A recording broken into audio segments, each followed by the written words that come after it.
রূপকথা শোন, তোর ভাবির শরীরটা খুব খারাপ, তুই একটু বাসায় গিয়ে পারলে একটু খবর নিস। আমি মনে হয়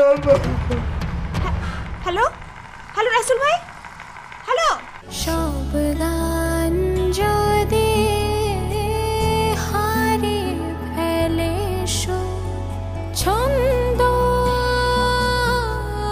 হারা, আকাশ যদি অকারণ মেঘে ঢেকে যায়, ঝড় নামে কালো অমাবস্যায় স্বপ্নগুলো সব দূরে উড়ে যায়। রূপকথার গল্পের মতো তবু বসে থাকে সে, বসে থাকে আকাশ দেখার অপেক্ষায়। রূপকথার গল্পের মতো তবু বসে থাকে সে, বসে থাকে আকাশ দেখার অপেক্ষায়। পৃথিবীটা কমলা লেবুর মতো গোল। হ্যাঁ হ্যাঁ হ্যাঁ, পৃথিবীটা কমলা লেবুর মতো গোল। এইবার ধৈর্যের বাঁধ ভেঙে যায় উরুসোলার। সে চেঁচিয়ে বলে ওঠে, আমাদের মতো গাঁও গ্রামের মানুষের থিয়েটার, রেসাল, নাটক এসবের কি দরকার? মেয়ের বিয়ে দিব না? আরে থিয়েটার করা মেয়ের বিয়ে হয় নাই তোমার কে কইছে? একটা লোক সুদে টাকা ধার করছে, এখন তার অবস্থা ভালো না, সেজন্য সে টাকা ফেরত দিতে পারতেছে না। এইটার সাথে নাটক থিয়েটারের কি সম্পর্ক? নাটক থিয়েটারের সম্পর্কের কারণে তো তুমি টাকা দিছো। 2 মাস ধরে সুদের টাকা দিতে পারতেছি না, তোর দাদা ভাই তো তোর দোষ দিবেই। আপনাকে থিয়েটারের লিডার পান্না সাহেব, উনি ভালো আছেন? আপনি এখন জিজ্ঞাসা লাভ কি? আপনি তো এখন খাইয়াটাই আদা পাগল হয়ে গেছেন। বিকাশ ছাড়া পাইল কিভাবে? পান্না ভাই যদি ঘরে আসে কিছু কথা বলতে পারবেন? কি কথা বলেন? উপরের ফোনের যে একটা ভ্যালু আছে সেটা আবারও প্রমাণ হইল।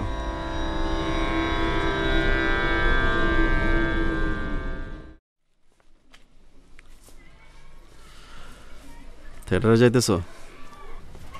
জি, থিয়েটারে যাচ্ছি।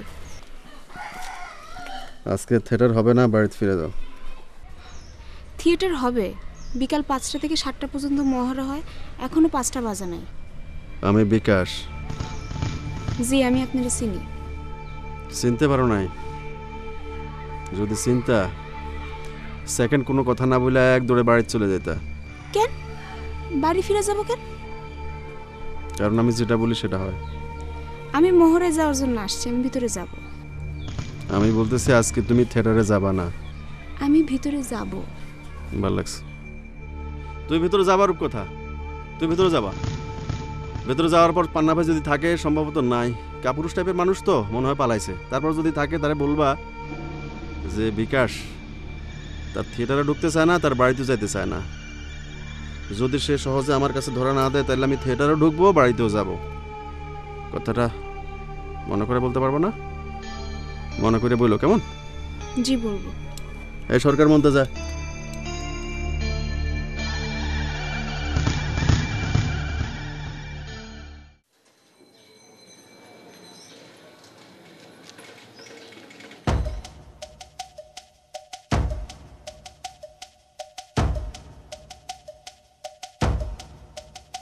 রূপকথা,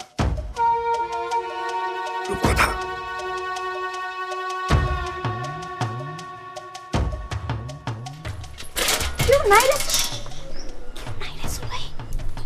ওরা কাউরে ঢুকতে দেয় নাই, আমি গোপনে পিছন দিয়ে আসছি।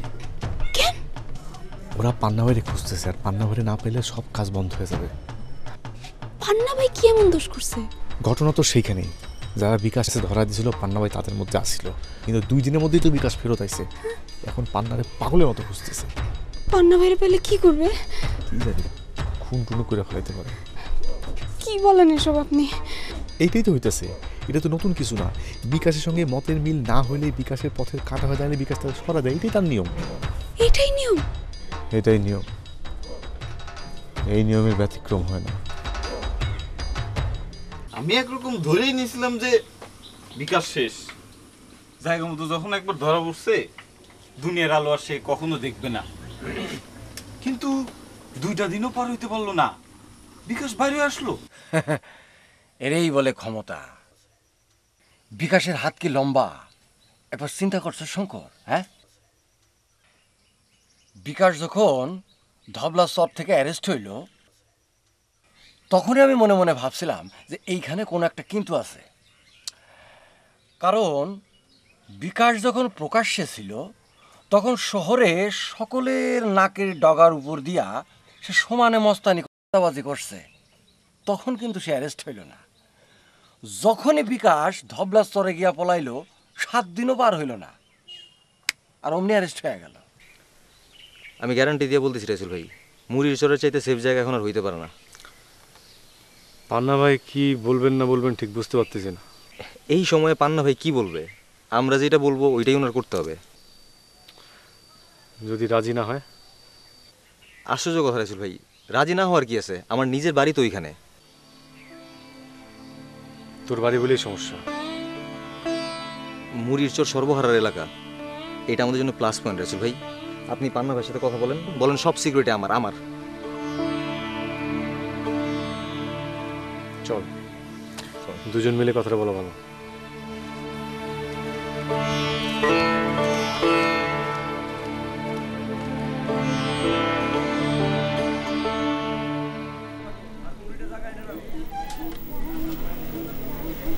নমস্কার দাদা। নমস্কার। আছেন কেমন দাদা? দিনকাল কেমন যাইতেছে? ভালো। কি দিস, তুমি কি তোমার মাসির টাকা চাইতে আসছো? এই যে দাদা, আসতে না আসতেই বৈশাখী আলাপ শুরু করে দিয়েছেন কেন? এছাড়া কি আমি এমনি এমনি আসতে পারি না? আসতে পারো, আসবো না কেন? তুমি তো সাধারণত কাম ছাড়া আসো না। দাদা, বিকাশ তো ছাড়া পাইছে, শুনছেন কিছু?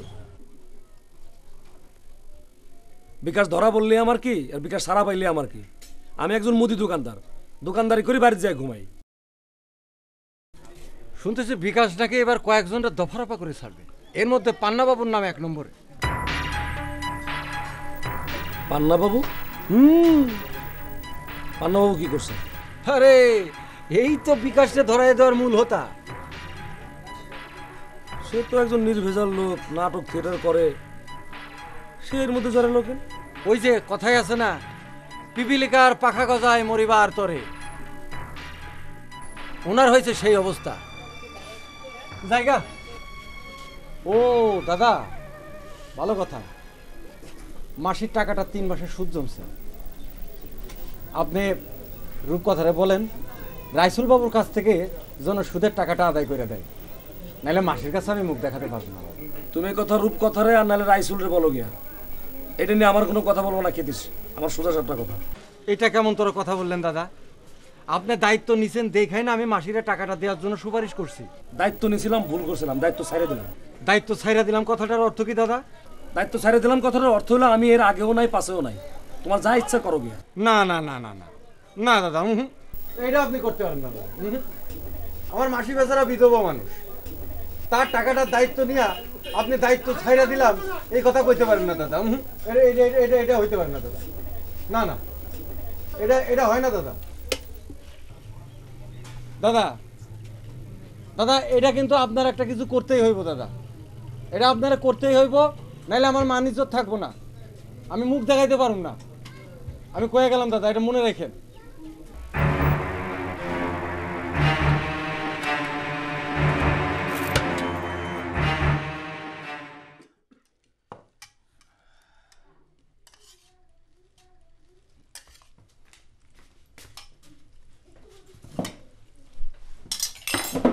আমি কইছি যে রূপকথার থিয়েটারের ওই ভাই রাসুলের জন্য আমি কি দেশে কোনো কথা শুনতে পারলাম না। 3-3বার কইছি এই কথা। কাজের কাজ কিছু হয়েছে? কিছু হয় নাই। আজকে খিদির দোকানে এসে নানান কথা শোনাই গেছে আমারে। কি রে রূপকথা, তোরা না বলছিস ঝামেলা মিটায় ফেলতে? আমি বলছি মা, আসলে সমস্যা হয়েছে কি, রাসুল ভাইয়ের বউ হঠাৎ করে বিছানায় পড়ে গেছে, এই বিপদ হওয়াতে টাকাটা দিতে সময় লাগতেছে। কত টাকা নেওয়া হয়েছে? 10,000 টাকা, মাসে 500 টাকা সুদ। 2 মাস সুদ ঠিক মতো দিছে, গত 3 মাস ধরে কোনো সুদ দেওয়ার খবর নাই। এই নিয়ে খিতিশ আমার জ্বালায় মারতেছে। খিতিশের মাসি সুদের টাকা দিয়ে কত কিছু যে করলো, মানুষে পারেও। বাবা, যার যা খুশি করুক। আমার কথা হচ্ছে আমি কেন ডেনে কথা শুনুন? আমার কথা পরিষ্কার, এইসব নিয়ে আমি কোনো কথা শুনতে চাই না। এসব নাটক থিয়েটার না করলে তো আজকে এই ঝামেলা পোয়াইতে হইতো না। এখানে নাটক থিয়েটারের কি দোষ হলো মা? একটা লোক টাকা হলদ করে বিপদে পড়ছে, যে কোনো মানুষ বিপদে পড়তে পারে। আর সবচেয়ে বড় কথা হলো লোকটা তো এমনি এমনি টাকা নেয় নাই, সুদের ওপর টাকা নিছে, কাগজে লেখালেখি করে টাকা নিছে। এখানে নাটক থিয়েটার কোথা থেকে দোষী হয়ে গেল? আমি তো কথা বললেই দোষ হয়, এই জন্য পারতপক্ষে কোনো কথা বলতে চাই না। এখন আর না বইলা পারতেছি না। মার মুখের উপরে কিন্তু এইভাবে কথা বলাটা তোমার উচিত হয় না রূপকথা। ভাবি তুমি চুপ থাকো, এখানে তোমার কথা বলার কোনো রাইট নেই। দেখছো, এই জন্যই বললাম আমি পরের বাড়ির মেয়ে, তো আমি কোনো কথা বললেই দোষ। নাটক থিয়েটার যদি না করতো তাহলে মুরব্বীদের মুখের উপর এইভাবে কথাও বলতে পারতো না, বেয়াদবিও করতো। হাতি খাবো। রূপকথা, রূপকথা, দিলা তো সবাই মিলে পরিবেশটা নষ্ট করে। আমারও তো কথা দরকার নাই, আমার সোজা সাপটা কথা। ক্ষিতীশের কাছ থেকে এই বিষয়ে আমি কোনো কথা শুনতে চাই না। রূপকথারে বলবা ওজনের সমস্যার সমাধান করে। আমি এই সমস্যার সমাধান করব, এখন চুপ থাকো। তুমি সমস্যার সমাধান করবে মানে? তুমি কি ক্ষিতীশের মাসিক টাকা সুদে আসলে শোধ করবে নাকি? যা কথা কর খাওয়ার টেবিল থেকে ওঠার পর কইও। এখন দয়া করে খাওয়াটা শেষ করো। একজন তো খাওয়া ছেড়ে উঠেই গেল, এখন অন্যদের শান্তিতে একটু খাইতে দাও।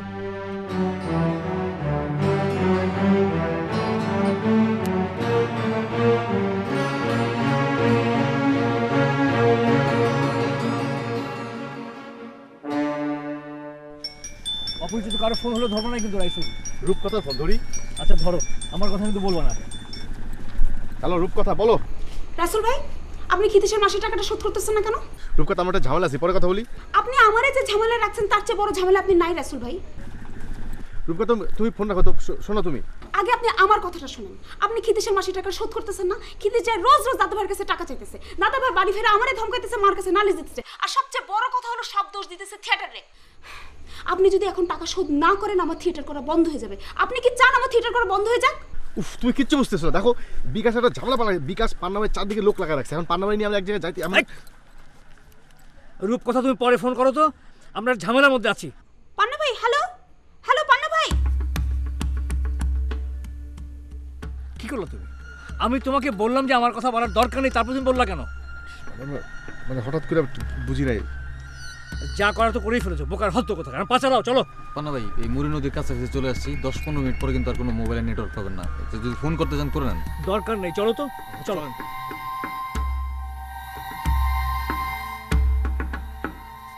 রাইসুল, তুমি এখন বাড়ি চলে যাও। ভাই আমি আসি না আপনার সাথে, আমার তো কোনো কাজ নাই। দরকার নাই, বাড়িতে তোমার বউ অসুস্থ না, তো বাড়ি চলে যাও। শোনো, এক কাজ করবা, তুমি কালকে সকালে আমার বাড়িতে যাবা, গিয়ে তোমার ভাবিকে বলবা দুশ্চিন্তা যেন না করে। আমি 2-1 দিনের মধ্যে এই দিকের অবস্থা ভালো হলে পরে মুড়ির চর থেকে চলে আসবো। পান্না ভাই, ওই পারে গেলে কিন্তু আর মোবাইলের নেটওয়ার্ক পাবেন না। ভাবিরে যদি ফোন করতে চান তাহলে এখনই করে নেন। না না, দরকার নেই, লাগবে না। রাইসুল, তুমি এক কাজ করবা, ওই সাত্তার উকিলের কাছে যাবা, সে কিছু কাগজপত্র দেবে, সেই কাগজপত্রগুলো নিয়ে কালকে দুপুরের পরে রাসেলের বাড়িতে নিয়ে আসবা। আমি সেইগুলো সাইন করে দিলে পরে থানায় জমা দিতে হবে, মনে থাকবে? মনে থাকবে ভাই, সাবধানে থাকেন। রাইসুল, দুনিয়াটা বড় অদ্ভুত, তাই না? একটা সামান্য ছেঁচড়া সন্ত্রাসীর জন্য আমাকে পলায় বেড়াইতে হইতেছে।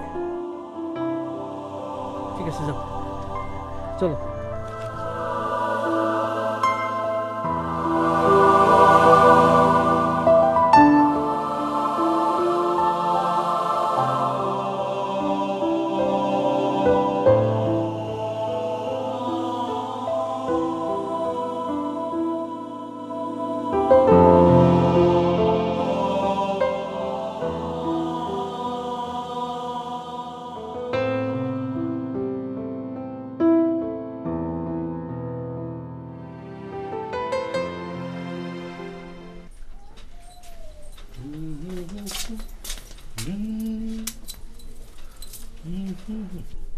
শোনো, আমার একটু বাইরে হইতেছে।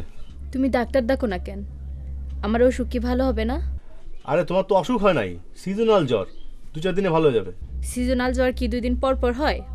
অত কথার দরকার নাই, তুমি ডাক্তার ডাকো। ডাক্তার এসে বলে যাক আমি বাঁচবো কি মরবো। আসলে আজে বাজে কথা মুখে এনো না তো, চুপচাপ শুয়ে থাকো। চুপ করে শুয়ে থাকবো আমি? ঘরে অসুস্থ বউ রেখে তুমি সেই সকালে বের হয়ে যাও, আর রাতে মদ খেয়ে মাতাল হয়ে ঘরে ফেরো। ঘরে অসুস্থ বউয়ের কিভাবে দিন কাটে, কিভাবে রাত কাটে, সে খবর তুমি রাখো। আমাকে বলো চুপচাপ শুয়ে থাকতে। আমার রান্না বাড়ি করবে কে? ঘরে রান্নার কিছু আছে না নাই সে খবরও তো তুমি জানো না। ক্যাস ক্যাস করো না তো, আমি গেলাম। আমার কথা শুনো। ঝামেলা কিছু বলো না, কাজের কথা থাকলে বলো। দয়া করে একটা ডাক্তার ডাকো। আমার মনটা যেন কেমন করতেছে, আমি মনে হয় আর বাঁচবো না।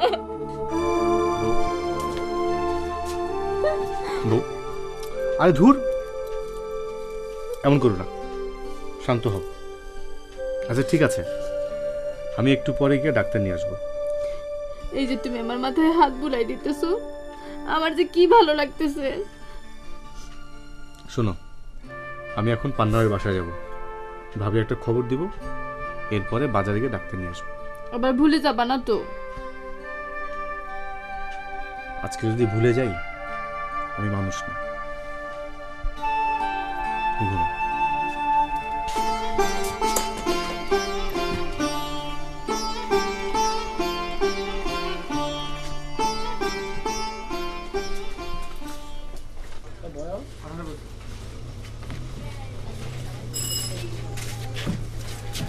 শোভন, আমি আব্বারে দিয়ে আইছি, আইসা ওষুধ নিয়ে যাবো। হ্যাঁ আচ্ছা যাবো ভিতরে।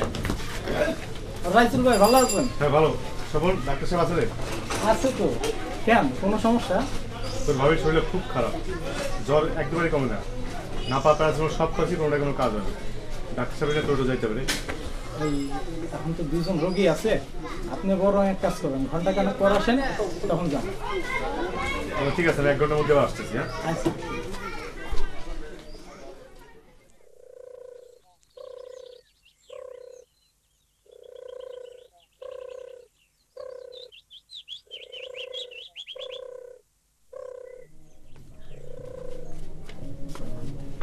ভাবি,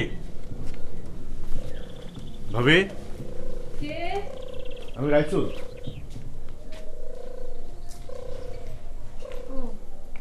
রাসেল ভাই, কি খবর? জি ভালো। পান্না যে কই আছে না আছে, একটা ফোনও তো করলো না। পান্না ভাই যেখানে আছে ওখানে মোবাইলের নেটওয়ার্ক নাই ভাবি। মোবাইলের নেটওয়ার্ক নাই? কোন জায়গা এটা? মুড়ির স্যার, আমাকে থিয়েটারে রাসেল আছে না, ওর বাড়ি ওই জায়গায় আছে। দুশ্চিন্তার কিছু নাই।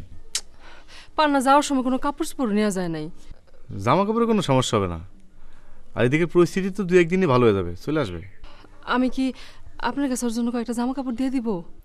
না না, লাগবে না, আর যদি লাগে আমি যাওয়ার সময় নিয়ে যাবো না। ও আচ্ছা ঠিক আছে, ভিতর আসেন, একটু চা খেয়ে যান। না ভাবি, চা খাবো না, জানের শরীরটা খুব খারাপ।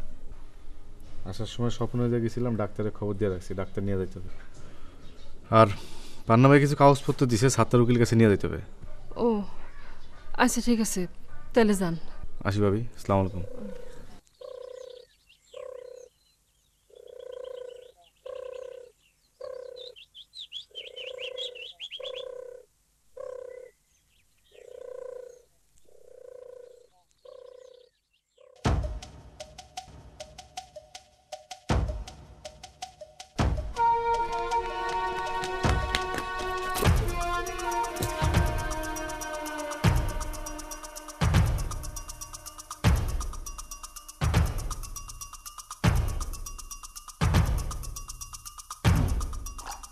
বারোটার সময় আসার কথা, এখন বাজে 1:30।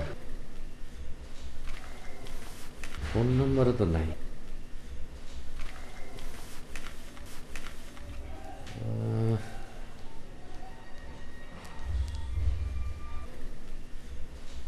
শামিম, এটা দুধ কি 20টা আছে?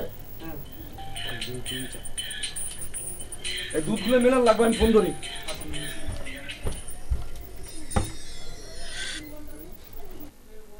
হ্যালো হ্যালো যুগান্তর, আমি সাত্তার উকিল। আসসালামু আলাইকুম কাকা। ওয়ালাইকুম আসসালাম। শোনো, তোমারে ফোন করছি, একজনের ফোন নাম্বার দরকার। ওই যে রাইসুল আছে না, কপোতাক্ষ থিয়েটার করে, ওর ফোন নাম্বারটা দাও তো আমারে। কাকা, ওর নাম্বার তো আমার কাছে নাই। তোমার কাছে থাকবে না সেটা আমি জানি, তোমার বোন তো ওই থিয়েটার করে, তার কাছ থেকে একটু ফোন নাম্বারটা জেনে আমারে দাও। আমি তো এখন দোকানে, আর রূপকথা তো বাড়িতে। ও তো বাড়িতে ফোন আছে না? বাড়ি থেকে ফোন করে একটু নাম্বারটা দাও তো আমারে। আচ্ছা কাকা, আমি বাড়ি থেকে ফোন করে নাম্বার এনে আপনার ফোন দিতেছি। হ্যাঁ দাও, আমার একটু জরুরি দরকার কিন্তু। হ্যাঁ আচ্ছা। আয় আয় আয় আয় আয় আয় আয় আয় আয় আয় আয় আয় আয় আয় আয় আয় আয় আয় আয়। রূপকথা, দেখ তোমার কে ফোন করছে।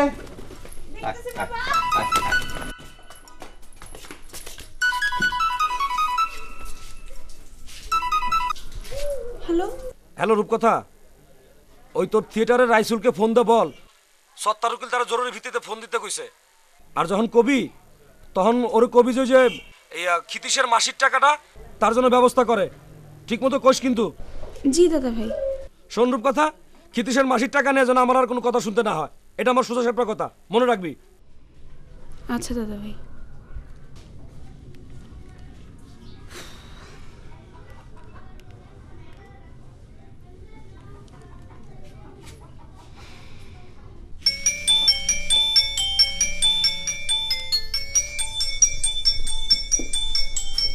রূপকথা, রূপকথাকে থিয়েটারের রূপকথা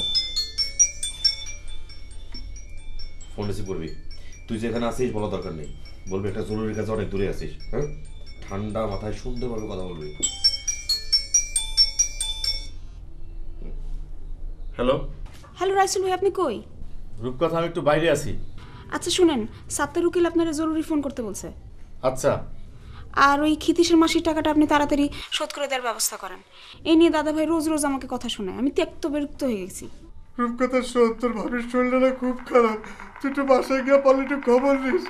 আমি মনে হয় হ্যালো হ্যালো রাইসুল ভাই, হ্যালো হ্যালো।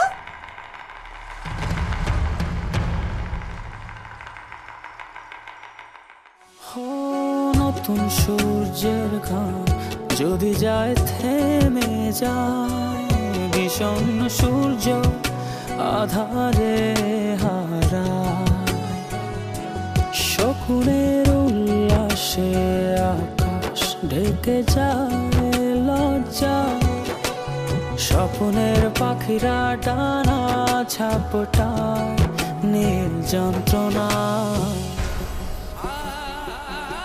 ঝড় নামে কালো অমাবস্যা, স্বপ্নগুলো সব